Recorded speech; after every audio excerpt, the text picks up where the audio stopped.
Boxing King Media, powered by BYD. It's Monday morning. It's Gareth A. Davies. It's the regular spot, Gareth's weekend review. Gareth, thank you for coming on. You had a good weekend? Very good, thank you. Very busy weekend. Um, it's been a really busy weekend. I've had a lot to do and domestic things to sort out. Finally back at home. Feel like I'm finally home. It's been a long couple of weeks. A lot of boxing going down. There's a lot going on in boxing at the moment, but it's a very fervent and quite interesting time in the sport at the moment, I think, as you'll know. It is. We've got a big weekend that we just had to Yeah. review, and then we got some big stuff happening this week as well. So let's fly into They're it. But still talking about Beterbiev and Bivol. They're still talking about Ben Whittaker, Chris Eubank, Conor Benn, the gloves issue around, and Fabio and Fraser and there's the no issue gloves issue, by the way. yeah, So it's so much going on. and you got a few USYK press conference in a few days as well. So there's a lot I going. don't know whether we're allowed to reveal that right now. It's not The public emails yet. just come out, so I'm assuming Oh, it's just come out, is it finally? Okay. come out. I was So chatting about it earlier with someone publicly, and I didn't want to say, but it is Wednesday. Yeah, yeah, yeah. Fury and USYK, the big one in London. I hadn't looked since I was waiting for us to get on the call. Yeah, seen it now. Yeah. Right. Let's fly into it, but I've got to say the fans came in some ruthless comments, some not so bad. So I'm going to fly through some fans Q&A first, as we usually do, Gareth. Ruthless. Yeah. I So like the sound of the this. the first one, Gareth is definitely a cool brother. Reminds me of an old school gangster. I am an old school gangster. You're right. I'm not really a gangster. I was never in a gang. Might have been in a gang at one time, but that's another story, Yeah, another time, for another period, a long time ago. interesting. Somebody's Are just you in any gangs, Boxing King Media? definitely not me, just the You're in the box. camcorder gangs, according to Joe Gallagher.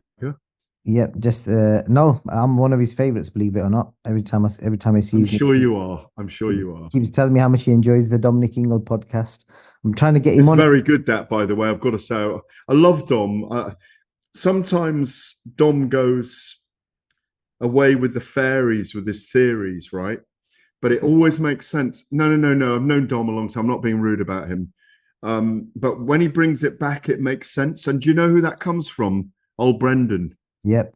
And he's got very old wizardy ways. But no, Dom's an old school guy, raised by his father, made of granite, decent guitarist, should have been in the music industry. I've got a lot of love for Dominic. I think it's a very good podcast, by the way. I watch all of them. I appreciate that, Gareth. If you're not watching them, you're missing out. Somebody's described you as a jumbo battered sausage. A jumbo battered sausage? Oh, get yourself out of here, man or woman who has said that. I'm not taking that kind of insult on a Monday morning. What a load of poppycock. There you go. Right. So this is a Aberdeen Andy. He's saying he's not a Gareth fan. He'd have more respect for you if you asked proper questions after all the privilege access you get. You squirm away from hard questions with the promoters, and you're scared to rock the boat. Why aren't you asking about things that we want to know, like silent bans and all that kind of stuff? So he's commented a few times, so I thought I'm going to drop the question on. Listen, go back and research the last 33 years of my work and then tell me that. There you go. Hopefully he So takes. poppycock again. Okay. There's a fine line between being an insider and not as well. And the jobs change and the roles change. He's talking nonsense. Okay. Another one, Gareth, have you tried ice cubes on your manhood? It's a good way to increase your pain resistance. I don't get any pain down there. Okay. I've never used ice cubes on my manhood. I'm that's what an odd question. That is random, Not innit? even don't even know what that means, to be honest. I really don't want to be manhood challenged with ice cubes on me. Frankly, that's not. I don't know. I don't really understand where that left field question comes from. Good luck to you, whoever you are trying it. Then you know. Yep. Somebody wants to know what your oculitic tattoos represent. My occult tattoos are not occult tattoos. They represent me getting in shape physically after a heart attack. And I won't go into the absolute details right of them right now, but that's why I had the tattoo done. They're Okay. not occult though. Okay, Gareth, do you have, like some people have a step counter. Do you have a counter that No, counts the amount of no, times you say no, every day? no, because I'd never stop moving anyway, so it's pointless. No, You no, wouldn't want to know I did 50,000 steps a day, would you? no, they're asking if you got a counter that counts the amount of times you say and when you get to 1200, do you drink yeah, Um, uh, I'll have to think about that. okay. Somebody here says he met you at the Hilton Sky Bar and you're a Oh really yeah, nice chap and one of the best journalists he's met. that's very kind. I remember the chap. Yeah, I was sitting right in my AJ Dubois report. I think if it was the recent one, and they were very kind to me. And we were chatting. I said, please don't talk to me. Let me get this finished. Let's sit together and have a chat afterwards. And we ended up in a group of 7 or 8 people having an amazing chat about AJ and his career late into the probably 2:30 a.m. on that fateful night for Anthony Joshua a few weeks ago. Very nice chaps. Can't remember where they were from. Nottingham, maybe Leicester. But if that's the chap, then did he give a name or not?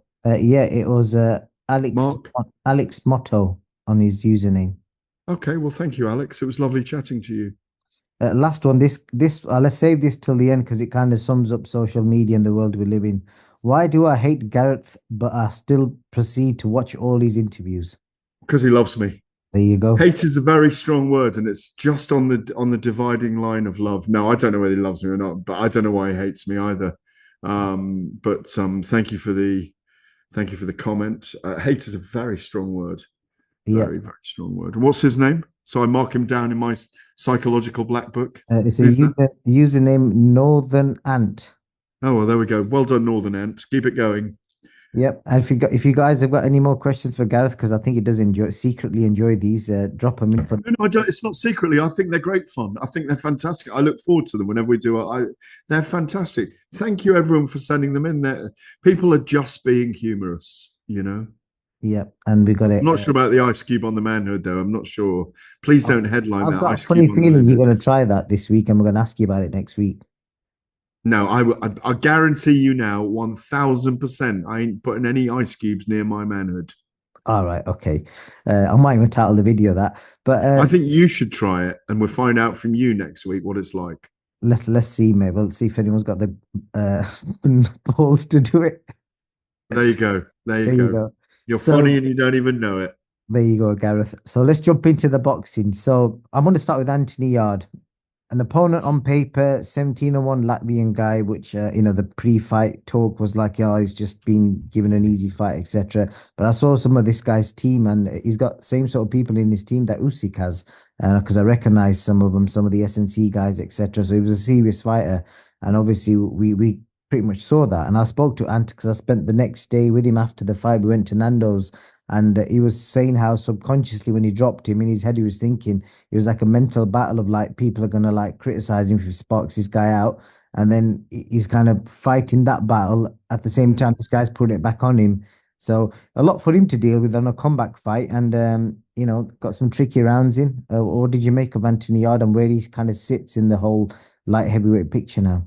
I'll make it plain and simple. He relaxed too much, knocking him down in the first few seconds of the fight. He admitted it to Ralph Vilkans afterwards.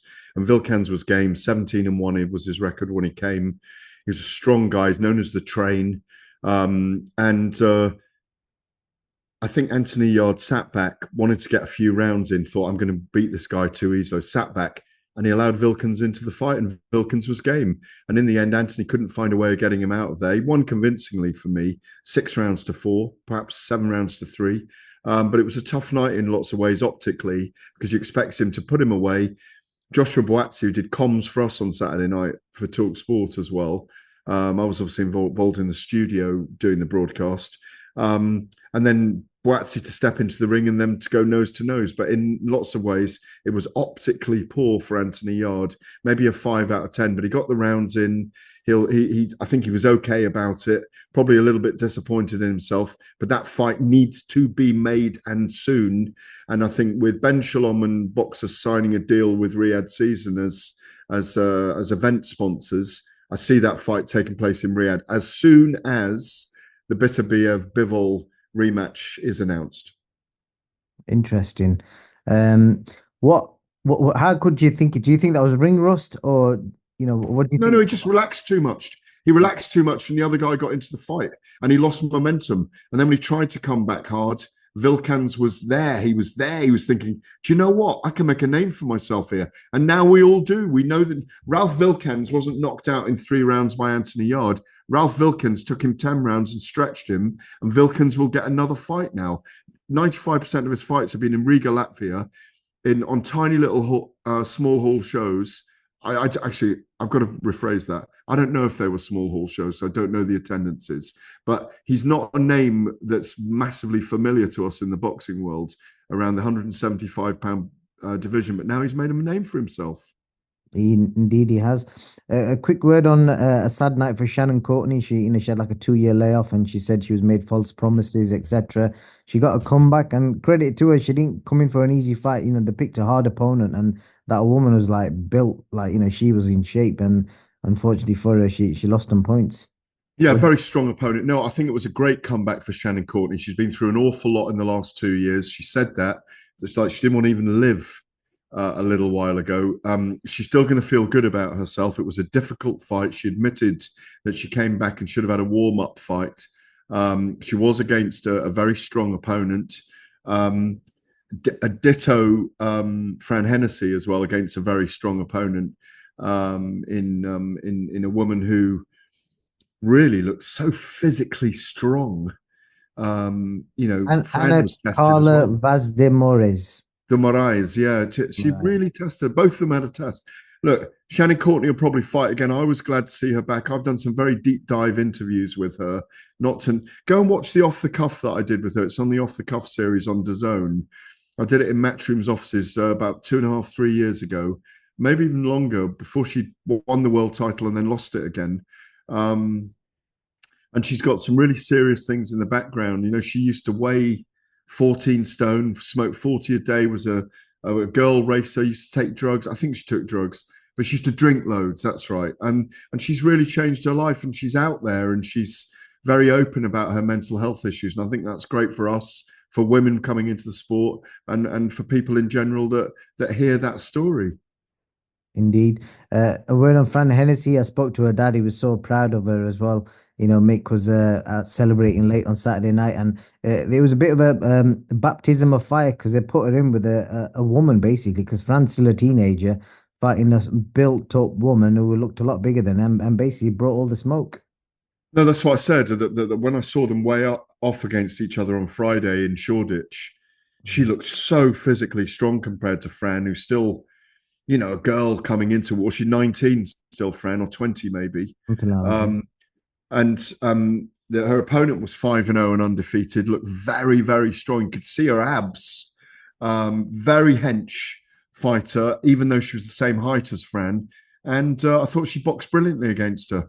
And, Fran is a rising star in the sport. There's no question about it.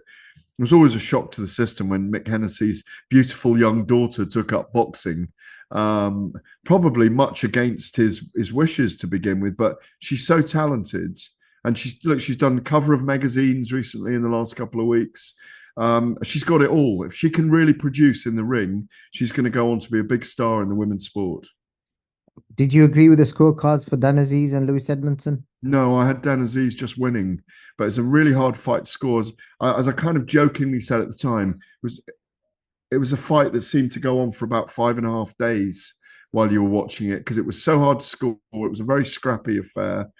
Edmondson is very hard to beat, but I was pleased for Edmondson because he's a top guy.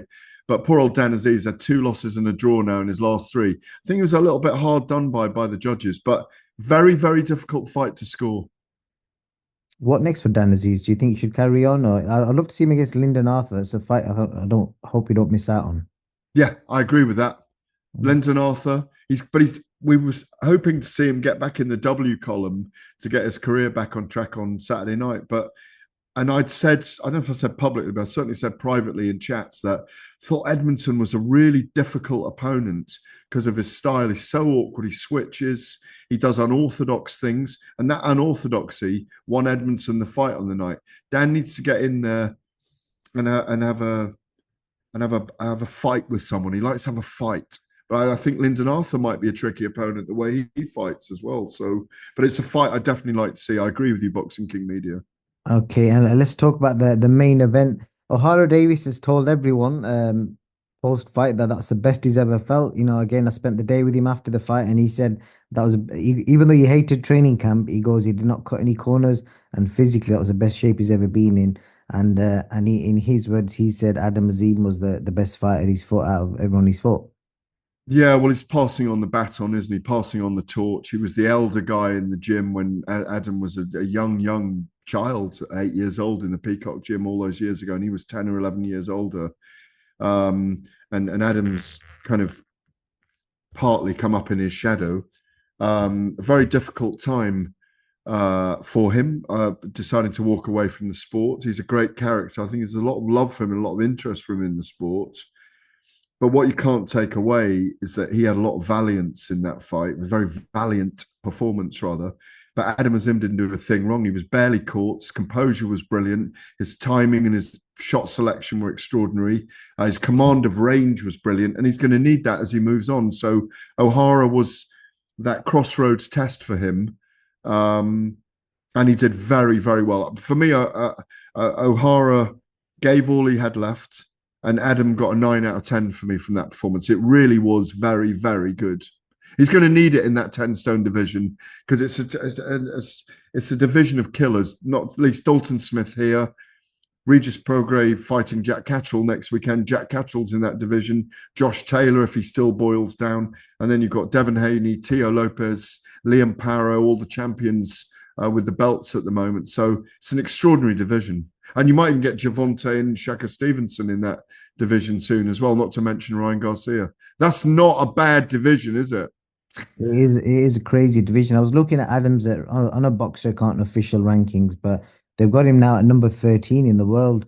And he's not there yet. Where's Dalton? Dalton is ranked at actually he's definitely not. In fact, he's number 12 now, Adam. He's just moved in front of Steve Claggett. So Dalton is number 18. And so yeah, you've got there's a kid on there called Lindolfo Delgado. Such an amazing name. Remember him because he's 21-0 with 15 knockouts. Top ranked fighter trained by Robert Garcia. Who's that again? Sorry. Lindolfo Delgado is number 17. Just giving you a tip to watch out for him. Very good. Yeah, yeah. Well, also, I think one of the dark horses in the division. I think Richardson Hitchens is a very good fighter as well. By the way. Okay, he's got Liam Parrow coming up next. But yeah, that's the names on there.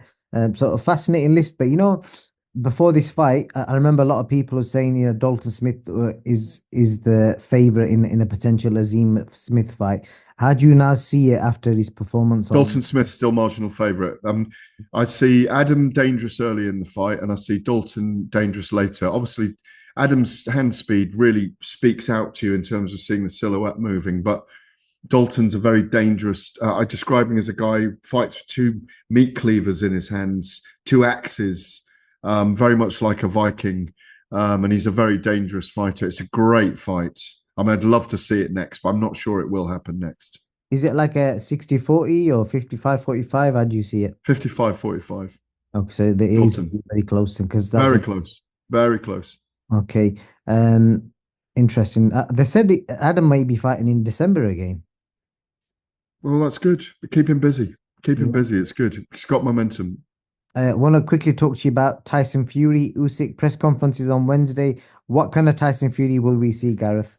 A more aggressive Tyson Fury. He'll try and carry on the work he did in that early part of the fight against. I mean, the press conference, because we've seen so many characters of Tyson. How will he rock up at this presser on the Wednesday? A man ready to do redemption for himself, to get the belts back, to get 3 of the belts back, to avenge his defeat, to maybe look to get his career back on track. Obviously, he's just started camp. I'm hearing he's in great mood from Spencer Brown, his manager. No, I think it'll be all singing, all dancing on Wednesday. There'll be lots of entertainment, lots of entertainment.